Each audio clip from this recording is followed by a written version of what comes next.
Perusahaan tambang batubara PT Mifa Bersaudara menghadapi tuntutan serius dari warga desa Penagacot, Ujong, Kecamatan Merebo, Aceh Barat.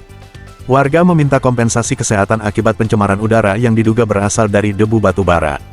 Pada Senin tanggal 30 September tahun 2024, mediasi dilakukan antara warga dan PT Mifa Bersaudara yang difasilitasi oleh Dewan Perwakilan Rakyat Kabupaten Aceh Barat.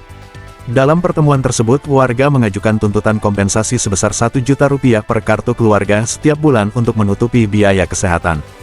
Namun, hingga mediasi berakhir PT Mifa Bersaudara belum memberikan jawaban yang pasti terkait permintaan tersebut.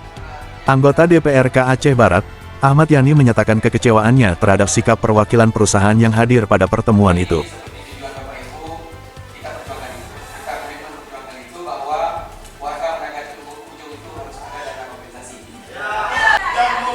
Menurutnya, hak masyarakat harus diperjuangkan, dan DPRK akan mendukung warga untuk mendapatkan keadilan.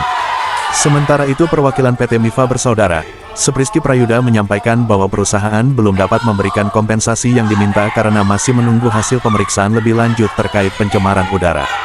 Warga desa Penagacot Ujong kini masih menunggu kepastian dari perusahaan. Sementara itu, DPRK Aceh Barat berjanji akan terus memperjuangkan hak-hak masyarakat yang terdampak pencemaran.